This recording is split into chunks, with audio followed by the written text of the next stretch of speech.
Nuestra Biblia en el libro de Efesios, capítulo 1, versículo 20 y 21. Efesios capítulo 1, versículo 20 y 21. Y voy a darle lectura a esta parte de la escritura. Dice la palabra de nuestro Dios: la cual operó en Cristo, resucitándole de los muertos y sentándole a su diestra en lugares celestiales. Nos vamos a detener en esta frase, sentándole a su diestra en lugares celestiales. Y también en el versículo 21 dice: sobre todo principado y autoridad y poder y señorío, y sobre todo nombre que se nombra no solo en este siglo, sino también en el venidero.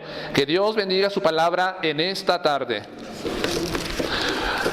Les decía el domingo pasado acerca de lo que Pablo quiere que los efesios conozcan con lo relacionado al poder de Dios que está operando a favor nuestro, o que está en acción, y que nosotros no debemos de desconocer lo que Dios provee para que nosotros podamos seguir avanzando como iglesia y también como personas individualmente en lo que Él nos ha llamado a hacer.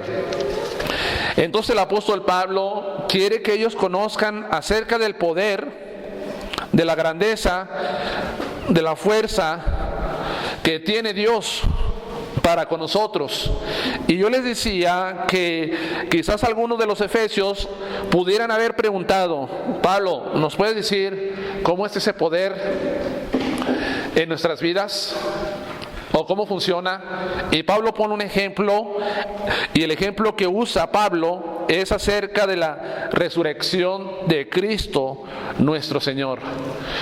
Solamente estoy recapitulando acerca de lo que vimos el domingo pasado, y decíamos que el poder de Dios actuó, operó en la resurrección del Señor Jesucristo.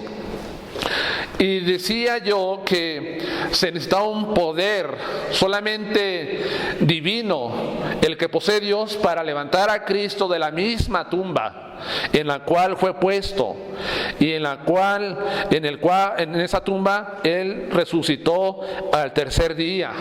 Esto hizo el poder de Dios. Pero también quiero decirles que lo que vemos aquí en este versículo es también acerca del poder que Dios muestra exaltando a Cristo sobre todas las cosas. Entonces aquí vemos en este versículo que el poder de Dios se ejercita en la exaltación de Cristo. Y en esta tarde vamos a ver acerca de la doctrina de la exaltación y el señorío de nuestro Señor Jesucristo. Dice aquí en el 20, nuevamente regresando: y sentándole a su diestra en lugares celestiales. ¿A dónde fue exaltado Cristo? Según el versículo, ¿a dónde fue exaltado Cristo? Según el versículo, dice aquí nuestra hermana: a la diestra de Dios en lugares celestiales. Correctamente contestado. Aunque no aparece aquí la palabra exaltación o exaltar, nosotros vemos en varios libros de la Biblia que Dios ha exaltado a Jesucristo nuestro Señor. Y por ejemplo, pues los quiero llevar a Filipenses capítulo 2, versículo 9, donde dice lo siguiente: por lo cual Dios también le exaltó hasta lo sumo y le dio un nombre que es sobre todo nombre. Por lo cual Dios también lo exaltó hasta lo sumo y le dio un nombre que es sobre todo nombre. Ahora, si estamos viendo acerca de la exaltación de Jesucristo nuestro Señor, ¿qué es exaltar? ¿Qué es esa palabra exaltar? ¿Cómo la podemos entender nosotros? ¿O cómo la define el diccionario bíblico? ¿Y cómo la definen los demás diccionarios? Bueno, esa palabra exaltar significa que se ha elevado o elevarse sobre otros, o subir al cargo más alto. Elevar a una persona o una cosa a una mayor dignidad o categoría o cargo importante, o es realzar, alabar el mérito de alguien. Entonces podemos concluir nosotros que Cristo ha sido exaltado, que Cristo ha sido elevado sobre todas las cosas y que Él tiene el más alto cargo en este universo y que tiene la mayor dignidad y la mayor categoría, y que Él es digno de alabarle por el mérito que Él hizo a favor de nosotros los pecadores y en la obra que Dios le había encomendado que iba a hacer en este mundo. Entonces, eso es exaltar, subir al cargo más alto, estar por encima de todo o sobre todos. Esto es lo que está diciendo la Escritura prácticamente. Entonces Cristo ha sido exaltado, dice la Escritura, a la diestra de Dios en lugares celestiales. Pero, pues, ¿qué es diestra? También podemos preguntarnos, ¿qué es diestra? Porque aquí usa esa palabra. Pues la palabra diestra simplemente significa lado derecho. Esa es la diestra, con lo que generalmente nosotros tomamos las cosas. ¿Cuál de sus manos de ustedes tiene más fuerza? ¿O con cuál hacen más fuerza? ¿Con quién? Con la derecha siempre. O sea, en la derecha siempre está la fuerza mayor, y nosotros cargamos las cosas de este lado. Bueno, diestra en la Escritura da un significado como de fuerza también, y vamos a ver eso. Tiene varios significados, pues, la palabra diestra en las Escrituras. ¿A dónde fue elevado Cristo? ¿A dónde fue elevado? Bueno, supongamos, vamos a ver como ejemplo a Mateo 26, versículo 62 y versículo 66. Bueno, vamos del 62 al 66. Es interesante que entendamos la doctrina de la exaltación de Cristo Jesús. Mateo 26, versículo 62 al 66, dice la Escritura: y levantándose, el sumo sacerdote le dijo: ¿no respondes nada? ¿Qué testifican estos contra ti? Mas Jesús callaba. Entonces el sumo sacerdote le dijo: te conjuro por el Dios viviente, que nos digas si eres tú el Cristo, el Hijo de Dios. Jesús le dijo: tú lo has dicho, y además os digo que desde ahora veréis al Hijo del Hombre sentado a la diestra del poder de Dios. Sentado a la diestra del poder de Dios y viniendo en las nubes del cielo. Entonces el sumo sacerdote rasgó sus vestidos diciendo: ha blasfemado, ¿qué más necesidad tenemos de testigos? He aquí ahora mismo habéis oído su blasfemia. ¿Qué os parece? Y respondiendo ellos dijeron: es reo de muerte. ¿Por qué era reo de muerte Cristo Jesús? Por la declaración que él había dicho y acerca de que él estaba a la diestra de Dios, sentado en el poder de Dios, y que iba a venir por segunda vez. ¿Por qué les pareció a ellos una blasfemia que Cristo haya dicho que estaba en la diestra de Dios? ¿Pensaban ellos que era Cristo el Mesías? ¿Pensaban ellos que era Cristo el ungido de Dios, el prometido? ¿Pensaban los líderes religiosos esto? No pensaban eso. Al contrario, ellos pensarían, este es el hijo de José el carpintero, este nació se crió allá en Nazaret, en Galilea, este hombre ni siquiera estudió, este hombre no viene ni siquiera de linaje, podrían decir ellos. Algunas cosas de un linaje real que no entendían. Por supuesto que Cristo venía del linaje real, pero podían decir muchas cosas acerca de Jesús. Y para ellos se les parecía imposible que Él fuera el Salvador, el Hijo de Dios. Pero sin embargo, Cristo declara que Él iba a ser exaltado a la diestra del Señor. Y estas personas, cuando escuchan esto, ¿qué pasa? El sumo sacerdote rasga sus vestidos diciendo, este hombre ha blasfemado, este hombre necesita morir, este hombre es reo de muerte, lo vamos a condenar a esta pena. ¿Por qué? Porque no entendían ellos. No entendieron lo que Cristo les dijo.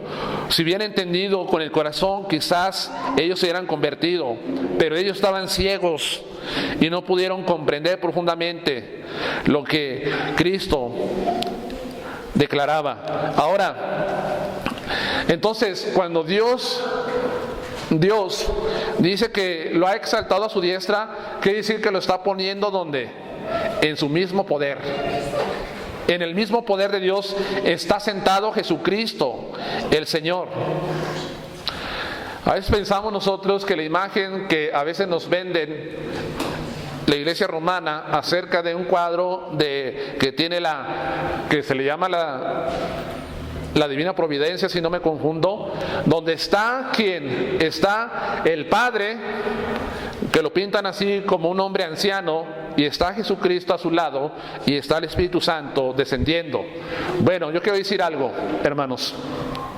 Esto no podemos entenderlo de esta forma, porque diestra tiene el significado de que Cristo se sentó pues en el poder de Dios. Esto es, algunas personas de otros grupos religiosos dicen, y negando a Jesucristo como hijo como divino, como Dios, dicen, Él está a la diestra de Dios, está a un lado. Entonces, ¿cómo funciona eso? Se les olvida que la palabra diestra tiene este significado en las Escrituras. Entonces, diestra también da un significado de distinción y también, por supuesto, de privilegio. Si vamos nosotros a Hebreos capítulo 1, versículo 13, nos habla el escritor de esta carta algo importante. Dice el versículo 13, Hebreos 1:13, pues ¿a cuál de los ángeles dijo Dios jamás? Siéntate a mi diestra hasta que ponga a tus enemigos por estrado de tus pies. ¿A quién de los ángeles dijo Dios? Siéntate a mi diestra. Está haciendo una pregunta. Pues a nadie de los ángeles dijo Dios, siéntate a mi diestra hasta que ponga a tus enemigos por estrado de tus pies. Ningún ángel que es creación de Dios, que son criaturas que fueron creadas por el Señor, se merecen este puesto de distinción y privilegio. No se lo merecen, porque Dios no le dijo a ninguno de estos seres creados estas palabras. También es importante entender que Cristo no era un ángel, ni que Cristo era el arcángel Miguel, como algunos piensan, porque si no, no hubiera aplicado este texto a Cristo. Dios no le dijo a nadie de los ángeles, siéntate a mi diestra. Este es un lugar este es un puesto de distinción, de honor y de privilegio que solamente está reservado ¿para quién? Para Jesucristo el Señor. Y si nosotros vamos también a otro texto de la Escritura que se encuentra en Mateo capítulo 16, Marcos capítulo 16, versículo 19, vamos a ver qué es lo que dice Cristo respecto a esto. Marcos 16, 19, dice la Escritura: y el Señor, después de que les habló, es el que escribe el Evangelio, el que está hablando, dice: después que les habló, fue recibido arriba en el cielo y se sentó a la diestra de Dios. O sea, entender en el lugar de posición y de privilegio, de distinción, de honor, etcétera, de poder, todo eso. Entonces Cristo recibió esto como exaltación. Dios lo puso por encima. Ahora también encontramos otro texto de la Escritura que nos dice en la primera de Pedro, capítulo 3, versículo 22, dice lo siguiente: en quien habiendo subido al cielo, está hablando de Cristo, está a la diestra de Dios, y a Él están sujetos ángeles, autoridades y potestades. ¿Quién está sujeto a Cristo? Ángeles, autoridades y potestades. ¿Qué nos enseña esto, hermanos? En el cielo existen varios rangos de autoridad.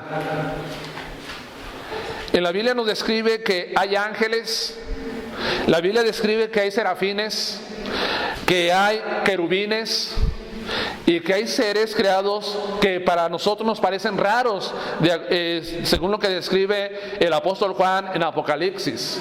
Entonces nosotros vemos que Cristo tiene dominio sobre todas las criaturas que hay en el cielo. Aún el ángel más poderoso que se muestra en la Escritura, que es el arcángel Miguel, uno de ellos, él está sujeto ¿a quién? A Jesucristo el Señor. Todos están sujetos a Jesús. Entonces, Cristo ha sido exaltado y puesto en ese poder de privilegio y dominio. Hermanos, pero Cristo, antes de que Él fuera puesto en este lugar, ¿qué tenía que suceder en su vida? ¿Qué tenía que suceder?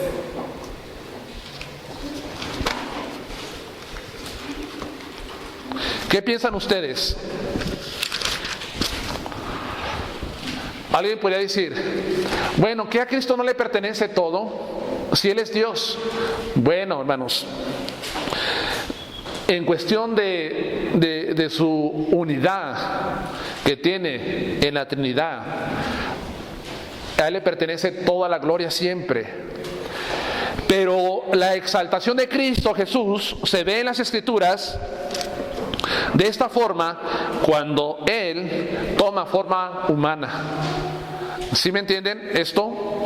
En otras palabras, la Biblia enseña que antes de la exaltación o ascensión de Cristo, Él tuvo que descender. ¿Sí me entienden? Él tuvo que descender y se tuvo que humillar antes de que fuera exaltado de esta forma y ocupara el puesto más alto en el cielo. Según lo que nos dice Filipenses capítulo 2, versículo 5 y 9. Dice Filipenses capítulo 2, versículo 5 y 9. Haya pues en vosotros este sentir que hubo también en Cristo Jesús, el cual siendo en forma de Dios, no estimó ser igual a Dios como cosa que aferrarse, sino que se despojó a sí mismo, tomando forma de siervo y hecho semejante a los hombres, y estando en la condición de hombre, se humilló a sí mismo, haciéndose obediente hasta la muerte y muerte de cruz, por lo cual Dios también lo exaltó hasta lo sumo y le dio un nombre que es sobre todo nombre.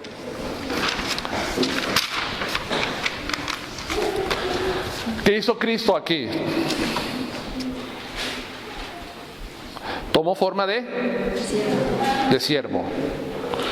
¿Dónde dice? En el versículo 6. No, perdón, el versículo 7. Y tomando forma de siervo. ¿Qué quiere decir esto? ¿Qué es un siervo?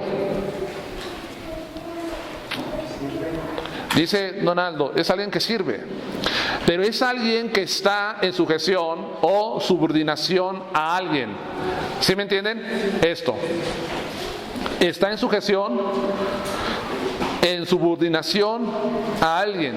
Entonces, la pregunta es, estando en forma de siervo Cristo, Él se sujetó a alguien. ¿A quién se sujetaba Cristo? ¿A nosotros? Se sujetaba al Padre. Obviamente Él servía a los hombres también y fue servicial con Él, pero Él estaba sujeto al Padre, Cristo Jesús, cuando estuvo aquí en la tierra.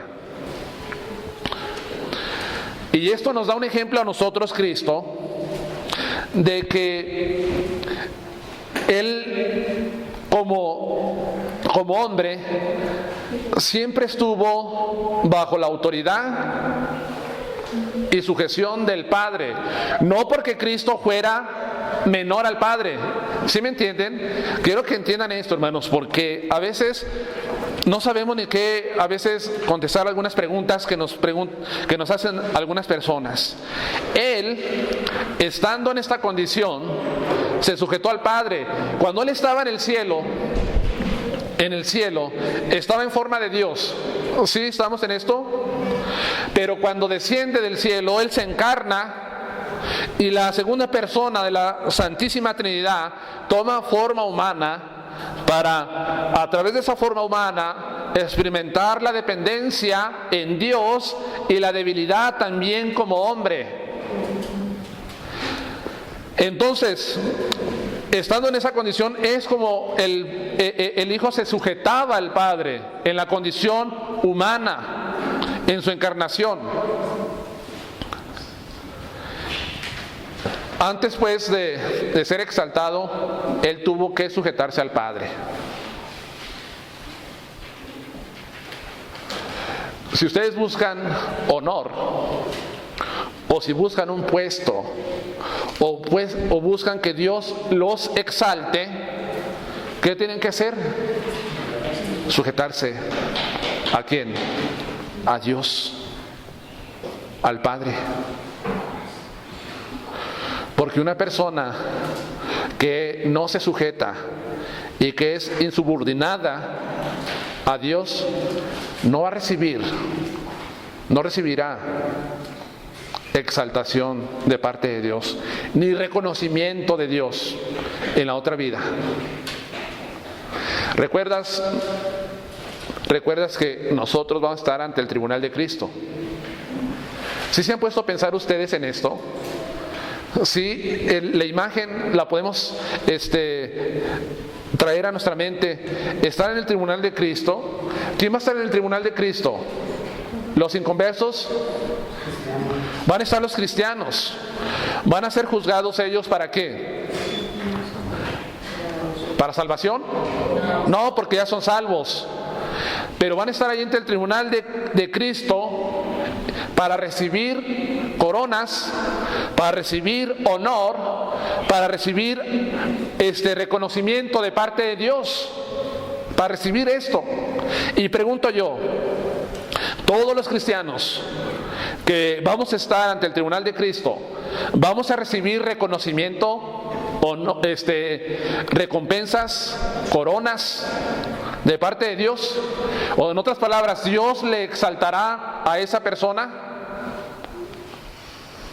Algunos sí van a recibir alabanza y van a recibir reconocimiento, algunos cristianos, algunos siervos, pero algunos de los siervos que siempre vivieron aquí en la vida de una manera relajada y no se sujetaban al Padre, no se sujetaban a Dios en todo lo que Él les pedía. Olvídense que este tipo de personas vayan a recibir exaltación de parte de Dios.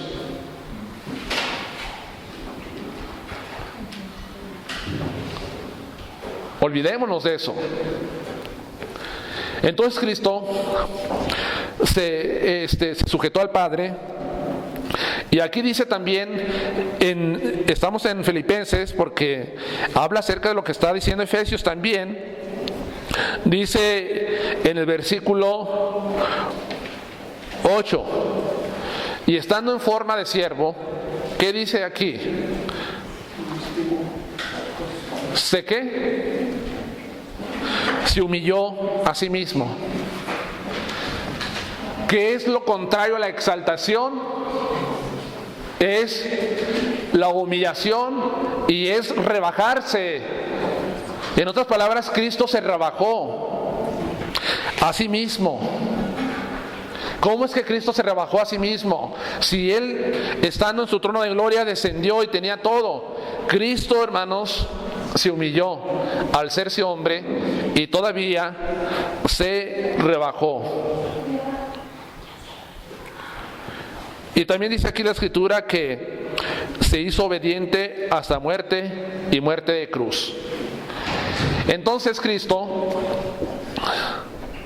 tiene que pasar este proceso en su humanidad, ¿sí me entienden? En su humanidad, en su cuerpo, en su carne, de tomar forma de siervo, de rebajarse, de humillarse y de ser obediente a Dios y experimentar la muerte y muerte de cruz, una muerte tan terrible y tan vergonzosa en aquel siglo.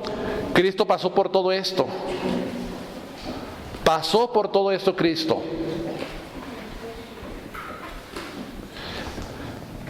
Y después de esto, ¿qué vino? De Dios. Dios lo exalta a Jesús. Dios exalta a Cristo y lo glorifica a Él. También dice la Escritura en Hebreos capítulo 2:9, Hebreos 2,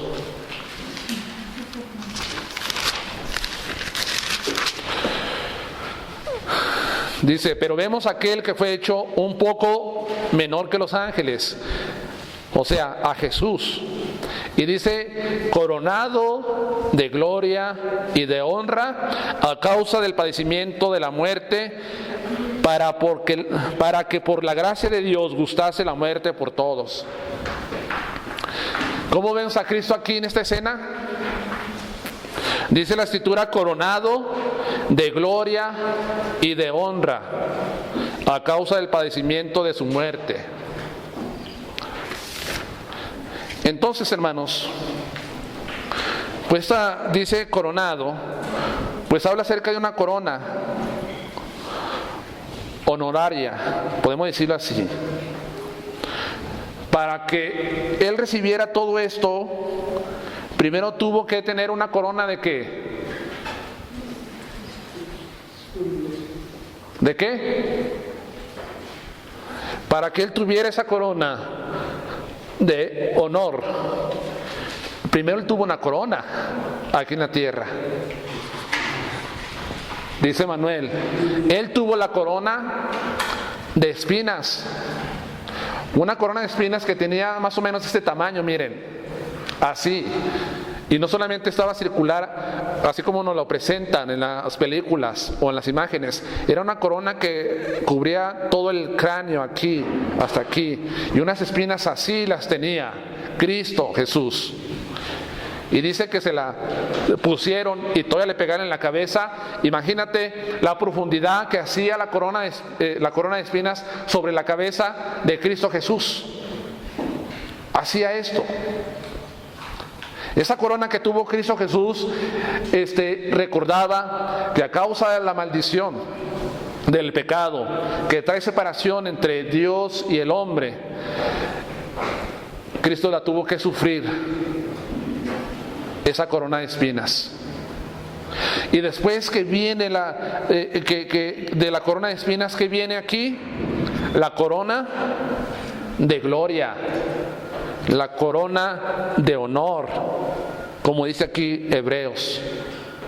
Entonces, hermanos, esto es un ejemplo claro de Jesucristo nuestro Señor. Antes de las coronas que nosotros vamos a recibir, ¿qué tenemos que pasar? Sufrimiento, aflicciones en nuestras vidas. Yo no puedo tener una corona de gloria y no pasar por el sufrimiento, así como experimentó nuestro Señor Jesucristo. No puedo yo querer solamente la corona de gloria, pero no querer yo una corona de espinas también sobre mi cabeza. De no sufrir nada por la causa de Dios, de vivir mi vida tan relajada, tan relajante, etcétera, etcétera. Yo no puedo así. Con Dios no funciona de esa forma. Dice la Escritura que es a través de muchas tribulaciones que nosotros vamos a entrar al reino de los cielos. Así dice la palabra de Dios. Entonces, hermanos, esto nos enseña que antes de la gloria está la corona de espinas, y antes de esa exaltación está la obediencia y está el sufrimiento que se debe llevar en la vida cristiana. Imagínate, Jesús. Muchas personas por la causa de Cristo mueren en el mundo y son perseguidos, y los gobiernos los persiguen y les cierran sus iglesias y llegan a sus casas y los arrastran y los separan a su familia, al esposo de su esposa, a los hijos de sus padres. Sucede todo esto en algunas partes del mundo, y ellos están sufriendo también, pero ellos entienden que antes de la exaltación y la corona que Dios da, tiene que pasar que el sufrimiento. Y tenemos que entender nosotros que como cristianos tenemos que pasar por el sufrimiento, y que no toda la vida cristiana es de color de rosas, y que todo está bien, y que no tenemos que sufrir nada.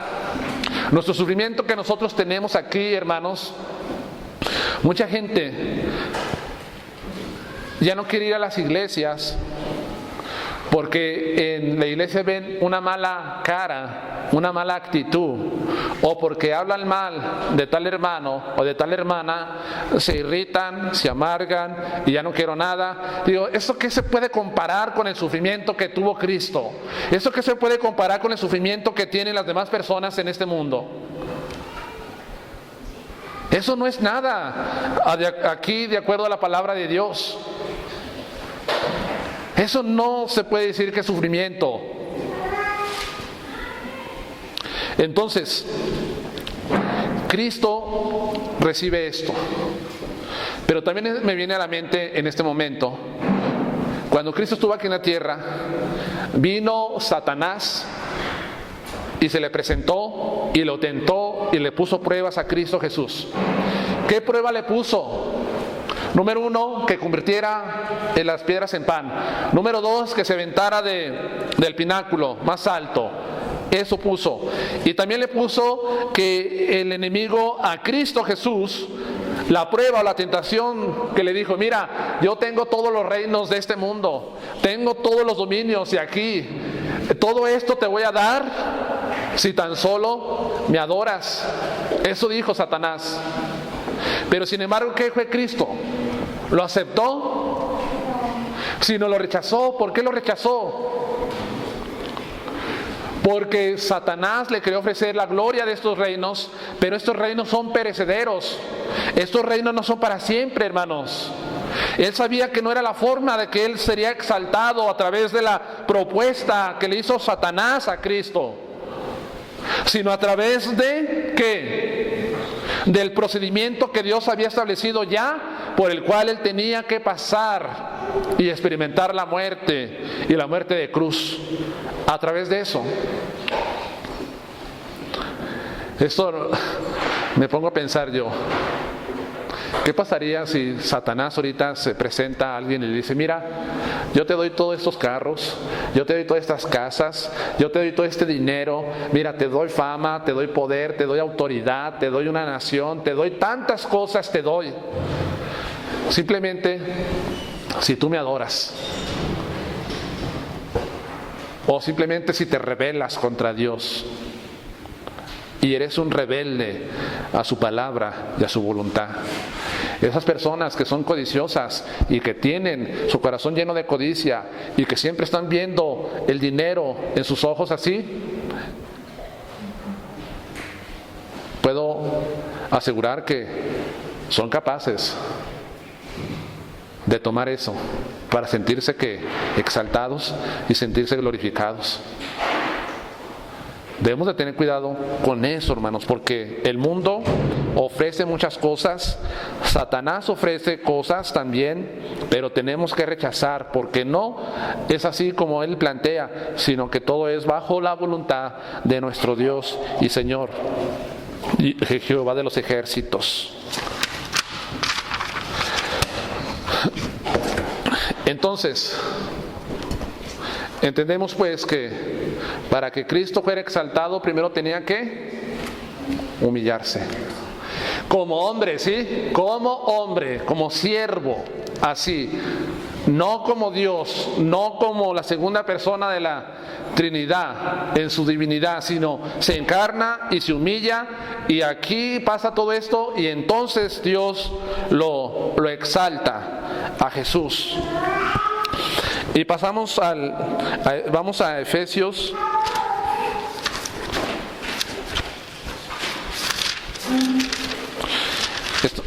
En el mismo capítulo 1, versículo 21, dice: y sobre todo principado y autoridad y poder y señorío, y sobre todo nombre que se nombra no solo en este siglo, sino también en el venidero. En todo lo que entendemos también aquí, hermanos, que el poder de Dios se manifiesta y se puede ver en el señorío que Cristo tiene sobre todas las cosas. Una versión de la Biblia dice: con este mismo poder, fíjense, con este mismo poder, Dios le dio a Cristo dominio sobre todos los espíritus que tienen poder y autoridad, y sobre todo lo que existe en este mundo y en el nuevo mundo que vendrá. Esto así lo traduce alguna escritura. ¿Quién tiene todo, pues? El dominio sobre, aquí dice en Efesios, sobre principado. ¿Qué es un principado?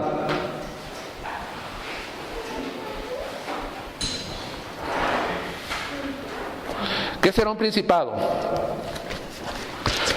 Pues es una jurisdicción, es un gobierno, eso es.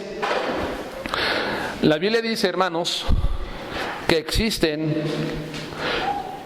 principados en las esferas celestiales o en el aire o en el cielo también. Hay principados buenos y principados malos.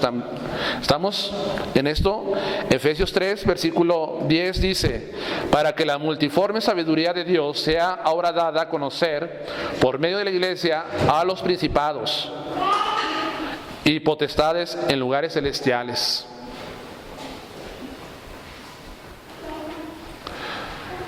A veces la gente dice, hermana Arely, pues ¿qué es eso que se ve en el cielo? Son extraterrestres o son muchas cosas. Y hacen preguntas muchos hombres: ¿y seremos los únicos que estamos aquí en este universo? ¿Y somos los únicos aquí? ¿O existen más cosas? Bueno, aquí la Biblia dice que no estamos solos aquí en el universo. ¿Sí estamos solos? No, aquí dice que hay principados y hay potestades en lugares celestiales en el cielo. O sea, físicamente somos los únicos, literalmente, con un cuerpo.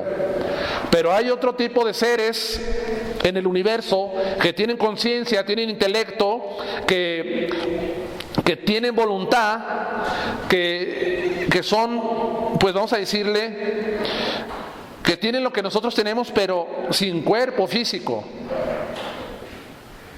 Y estos principados y potestades están sujetas a Cristo Jesús, porque Dios lo puso sobre todo esto, sobre todo principado.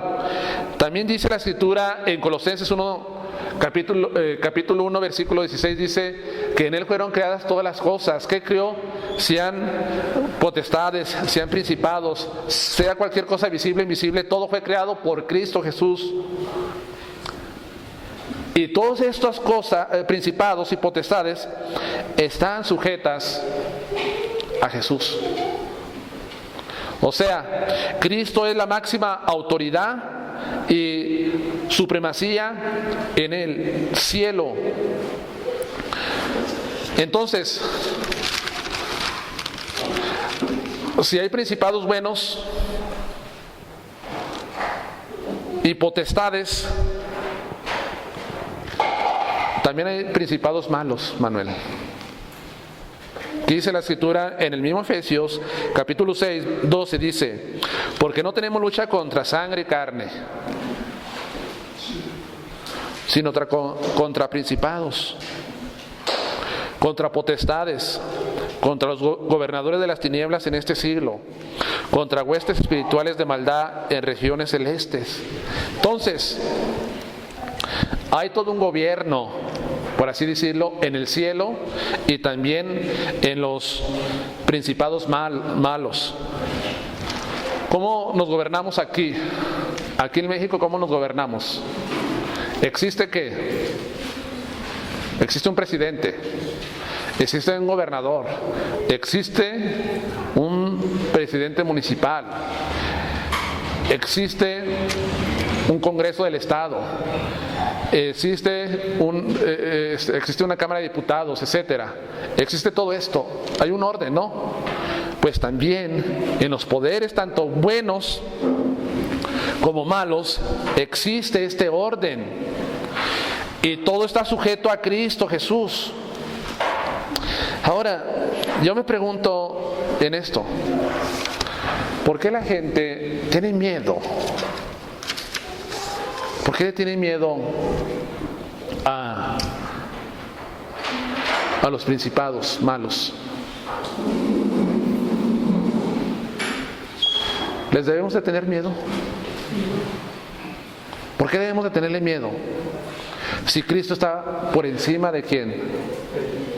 De todos. Cristo está por encima de todos. Nada puede atemorizar. Nada nos puede separar del amor de Cristo, del amor de Dios que es en Cristo Jesús. Nadie.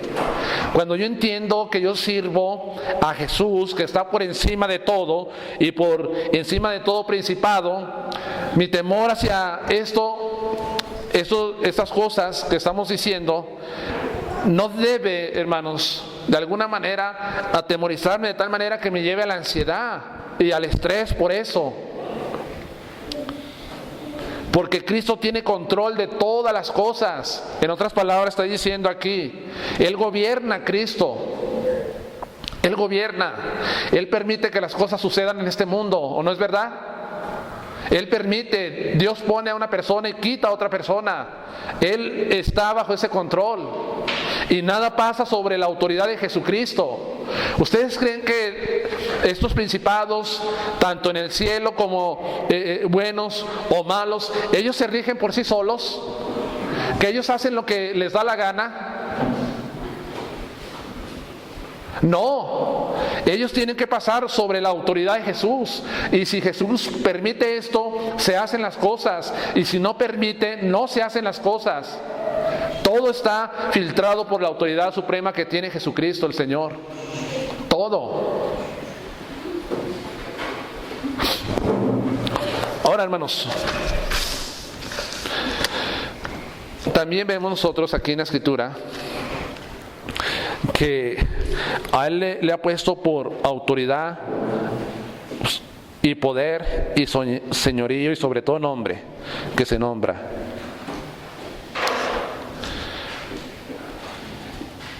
Entonces, Cristo es Señor de todo. Pero yo pregunto, todo está sujeto a Cristo y tiene autoridad Él. Todo. Estas se sujetan. porque Cristo es el Señor soberano del cielo, máxima autoridad. Está, ya lo vuelvo a repetir, por encima de todo. Pero yo quiero decirle una pregunta a usted.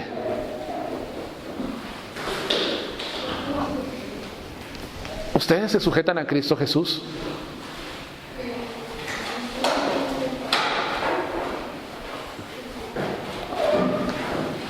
¿Nos sujetamos a Jesús? ¿O me sujeto a Cristo en lo que a mí me conviene y en lo que me parece algo bueno para mí? ¿O me sujeto solamente en cosas opcionales y no en todo lo que Él demanda como Señor? Porque si es Señor, Él es soberano. Si Cristo es nuestro Señor y es Salvador, no debemos separar que no solamente es Salvador, sino que Cristo es Señor también de todo, y es Señor de tu vida y es Señor de mi vida, y yo le pertenezco a Cristo y usted le pertenece a Cristo también. Esto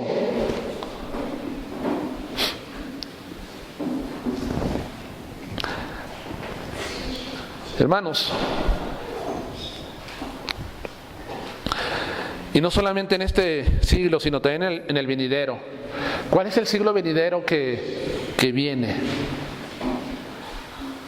¿Cuál es?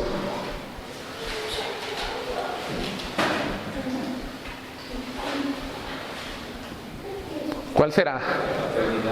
Bueno, la eternidad, por supuesto. Antes de la eternidad viene el milenio. Exactamente, hermana. Viene todo eso. Todo eso se sujetará a Jesús. Todo. Y entonces, como dice la Escritura, que toda lengua va a confesar que Jesucristo es ¿quién? El Señor. Tanto en el cielo como en la tierra y debajo de la tierra. Dice eso. ¿Qué es eso debajo de la tierra? Tanto de los que estén ahí chamuscando en el infierno van a confesar eso, que Jesús es el Señor. Señor es curios, máxima autoridad. Entonces, aunque ahorita ustedes ven gente rebelde, gente que no se sujeta a Dios, vemos gobiernos opositores a la palabra de Dios, al Evangelio, al mismo Dios, tarde que temprano se les llegará a su fin y van a confesar que Jesucristo es el Señor, para gloria de Dios Padre. Pero también nosotros estamos confesando ahora a Cristo como Señor. Señor, Señor. ¿Y a un Señor se le o se le desobedece? Se le obedece. Por eso le digo, Cristo ha sido exaltado y está a la diestra de Dios Padre y tiene toda la autoridad y es Señor y gobierna y domina todo. Nosotros debemos de obedecer a Jesús como Señor sobre todas las cosas, más que nada.